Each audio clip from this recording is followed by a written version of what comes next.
I sat down in this chair on the last day of my working life, and for the first time in 45 years, I had absolutely nothing I was supposed to do next. And instead of feeling what I had always imagined I would feel, I felt something I still don't have a clean word for. My name is Walter.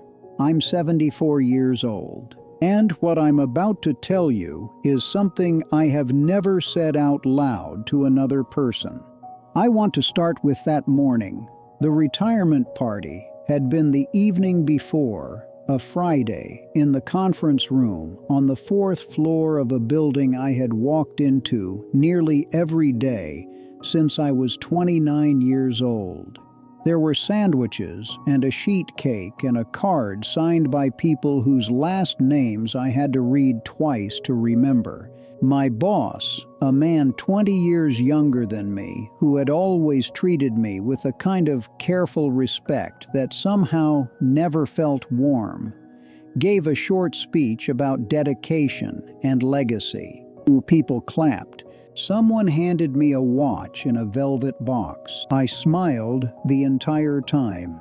I drove home alone, and the next morning, a Saturday, I woke up at 5:43 because that is when my body had woken up for 4 decades, and I came downstairs and made coffee and sat in this chair by the window, the one I'm sitting in right now, and I looked out at the yard and I waited. I wasn't sure what I was waiting for. I think, if I am honest, I was waiting to feel like I had arrived somewhere, because that was the understanding I had carried inside me for my entire adult life, that there was a place I was heading toward, that the work, all of it, the early mornings and the missed dinners and the second briefcase I kept packed by the door and the vacations I cut short and the weekends I gave away without being asked,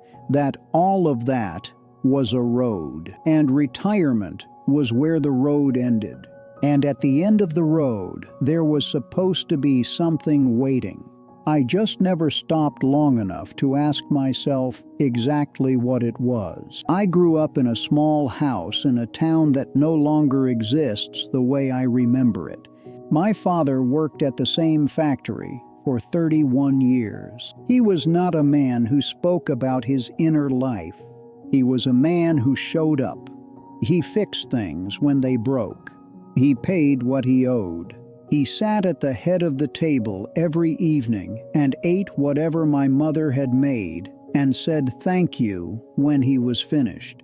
And I watched him my entire childhood, and I absorbed something from that, watching that I could not have named at the time, but that I now understand was a complete philosophy of what a man was supposed to be. A man was what he built.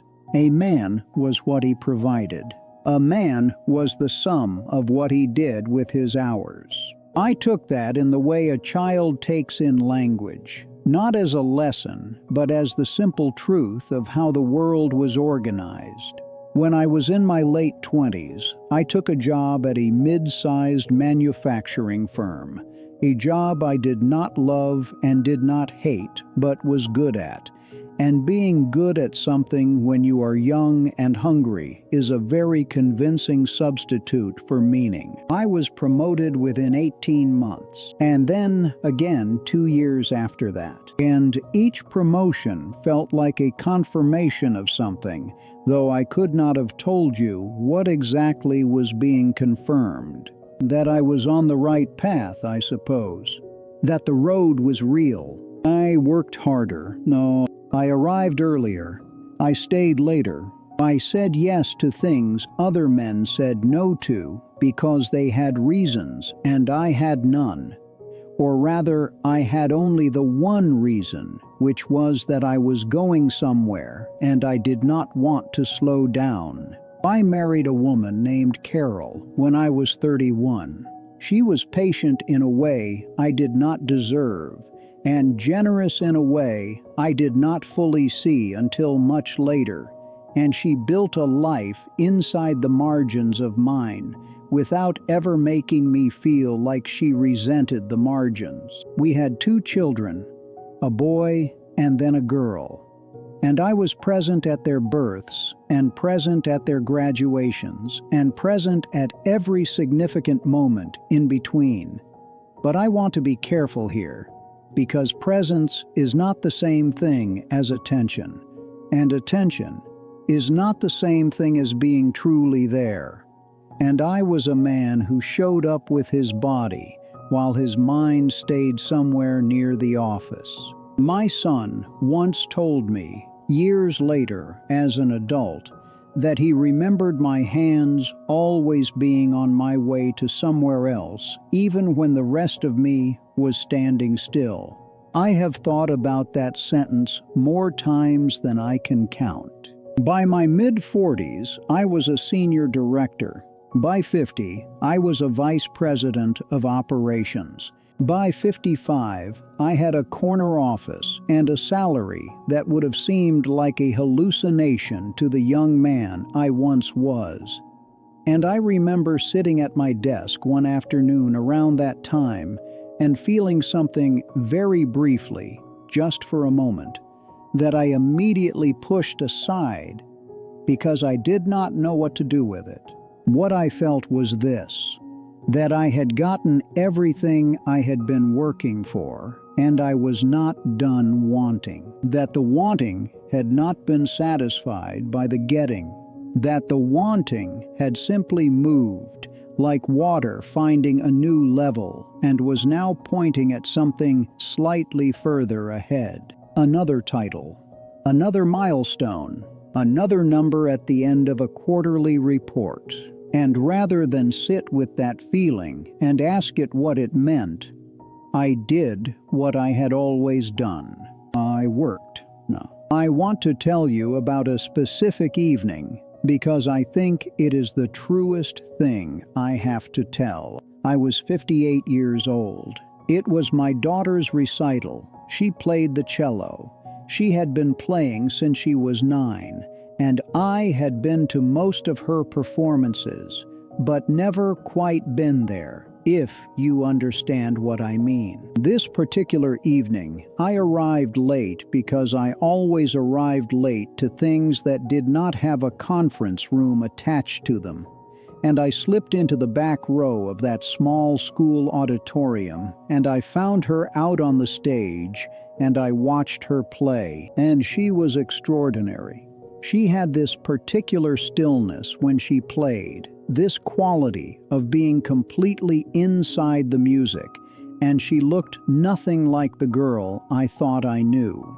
She looked like a person I had not taken the time to meet. And I sat in the back of that room and felt something crack open very briefly, something that knew it was being shown something important. And then the piece ended, and people applauded, and I checked my phone because I had an email I was waiting on, and the moment closed and I drove home thinking about work. She is 38 now. She lives in another city. She calls on Sundays, and we talk pleasantly for 20 minutes, and I love her in a way I do not know how to make her feel. And I think about that evening more than she will ever know. Carol passed away 6 years ago. Breast cancer, 2 years from diagnosis to the end. And in those 2 years, I finally stopped. I sat with her, and I drove her to appointments, and I held her hand in waiting rooms, and I slept in a chair beside her hospital bed because I could not be anywhere else. And I want to say that I was a wonderful husband in those 2 years, and I believe I was.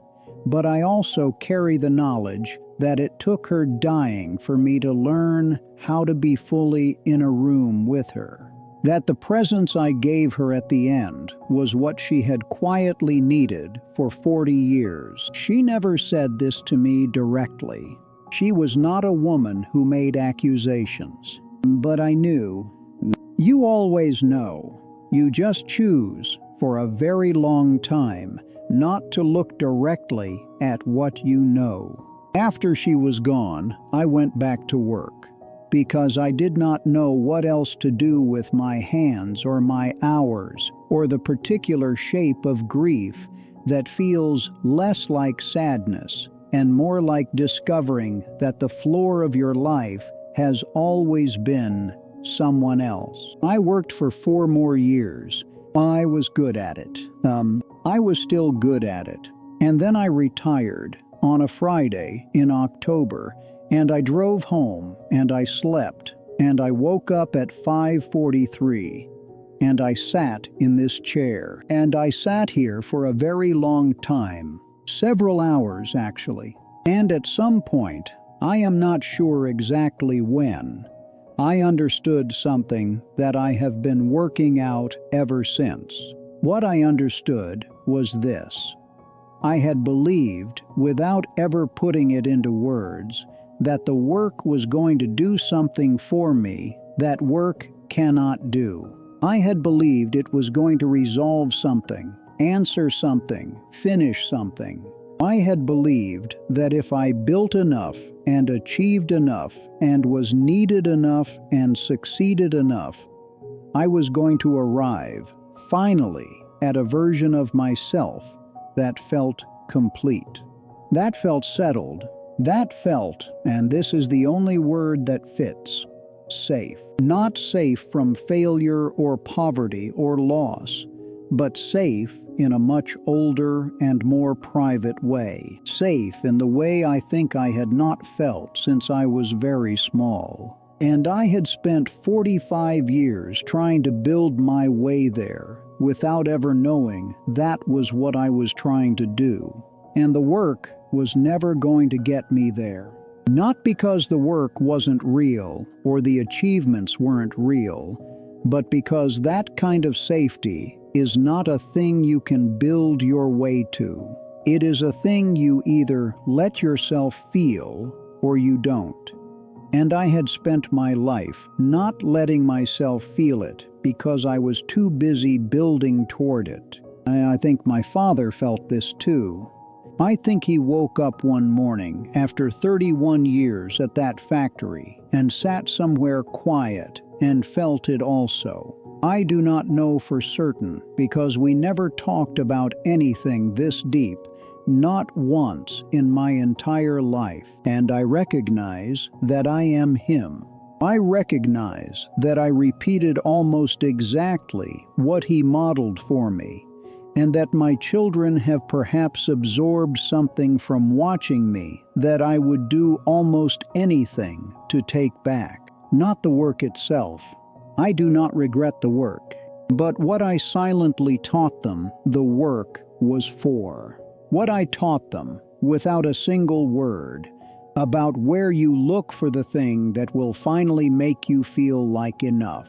I am 74 years old. I sit in this chair most mornings now. I have learned, slowly and with considerable difficulty, to let a morning simply be a morning. To let the quiet be quiet, rather than a problem to solve or a gap to fill. Some days, I am better at this than others. My son visited last spring, and we sat on the back porch for an entire afternoon and talked about almost nothing, and it was one of the finest afternoons of my life. My daughter sent me a recording of herself playing the cello, just for me, just an ordinary Tuesday, and I listened to it 4 times, and the 4th time I let myself cry, which I think was long overdue. I am not telling you this because I think I have learned something you haven't, or because I believe regret is a useful thing to carry. I am telling you this because I spent 45 years moving too fast to say it to myself, and I have some time now, and I would rather say it out loud than let it sit here with me in silence. If you are still in the middle of building something, I am not asking you to stop. I am only asking you to know, clearly and honestly, what you believe you are building toward. Not what you would say if someone asked you, what you actually believe underneath that, in the quiet. Because the quiet is going to come eventually. It always does. And what it asks you when it arrives is a question worth knowing the answer to before you get there. My name is Walter. I am 74 years old. And I think I am only now, in this chair, in this quiet, beginning to arrive.